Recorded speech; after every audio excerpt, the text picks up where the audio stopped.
Hi, welcome to Ruby's Room. It's my show on the web. And this week we're looking at gender dysphoria, which is actually another word for gender identity disorder. And it comes from a kind of confusion or anxiety about the gender you were born with. Now, it affects about 15,000 people who are seeking medical help for the condition, and it usually affects men more than women.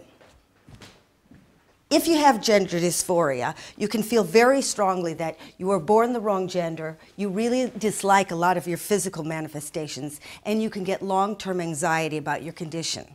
Now, it covers a really large spectrum. You can go from occasional cross-dressing all the way over to the whole sex change, which involves hormones and surgery. It's very different from transvesticism, where when you cross-dress, you do it for sexual pleasure or entertainment.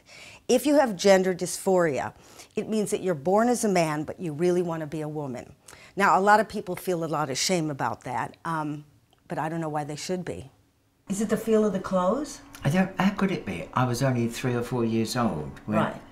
I found out after I met my mother's uncle and I changed over to living as a woman, that he told me that I was doing it when I was 4 or 5. Dressing as a girl. Yeah, I enjoyed dressing as a girl. Why? What's it feel like? I don't like dressing as a girl. Don't you? No. No, I do. You were married, right?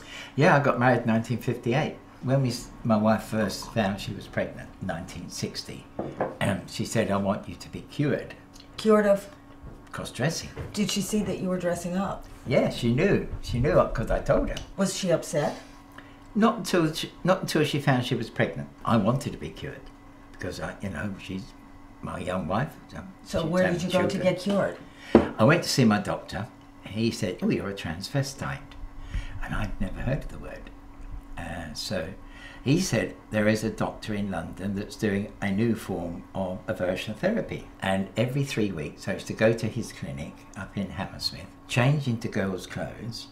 He would give me an injection in my backside that made me violently sick and vomit, and he would tell me what a disgusting person I was and how awful I was to my young wife and my new unborn child that was coming along. And so I stuck it out for about 6 months. I said to my wife I was cured.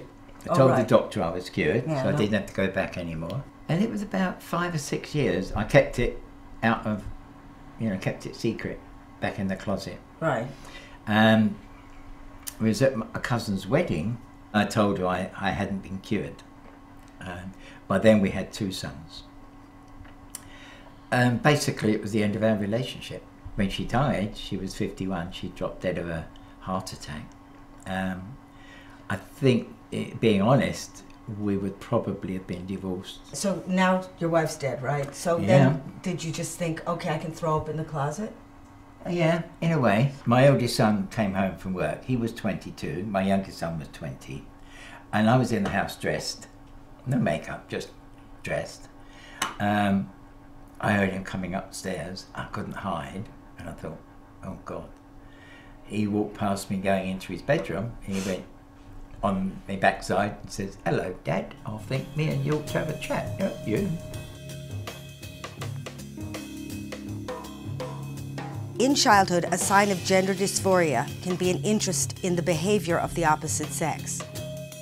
By adolescence, if your feelings of gender dysphoria are still strong, then it's probably not just a phase. Coping with it becomes much more complicated as your hormones trigger changes in your body. In adulthood, a lot of people with gender dysphoria might think of themselves as homosexual or bisexual instead. Others might try to conform more to their birth gender by settling down and having a family. These feelings can be extremely difficult to deal with, and many transsexuals and people with gender dysphoria may experience depression or even suicidal feelings. I told my sons, when I retire at 60, I want to change over and live full-time as a woman, but I'm not planning on having genital surgery.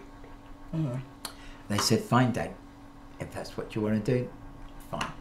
I retired when I was just coming up to 58, and I made that transition then. So in one day you go from, did you have to do a lot of shopping? On the 31st of December, I was working and being Terry. Yeah. On the 3rd of January, I became Janet. So how did you learn how to be a woman? A lot of practice. In front of the mirror? Yes, I got a great big mirror. I was walking up and down in front of the mirror. And it took me about 6 months to get it to the point that when I went out dressed, Nobody noticed. people weren't What else staring did you at have me. to learn about turning into a female? Turning my makeup down. If I'm going shopping to Woolworths, I didn't want to look like I was going to a wedding. I spoke to my doctor and she helped me change my documents. So I spent 4 years before I actually made that transition of learning how to become a woman. Right. I've spoken, to be honest, Ruby, to literally hundreds and hundreds and hundreds of transgender people on helplines who have had great difficulty in coming to terms with this very strong feminine side and trying to understand why they feel like that when at the same time they're very, very masculine men who have very normal masculine lives, wives and children. And trying to understand that, it helps me to understand myself, and I've got to understand myself completely before I can help them. So are you happy now? Absolutely, yes. Yeah, there is nothing I could want, to be honest. I've got a great life. I've got lovely friends. I've got a lovely family. What could I want? Treatment for gender dysphoria really depends on how they want to live their lives, so treatment can really vary from person to person. Some people maybe just want the support and help from a clinic, while others can go for more extreme measures, either hormone treatment or the full surgery. Your first port of call should be a GP or a healthcare worker who can refer you to a gender identity clinic. For more information and support, visit the Beaumont Trust or Mind. Look at that. How does she learn to walk like a girl? I love that, Janet. What a gal. Nighty-night.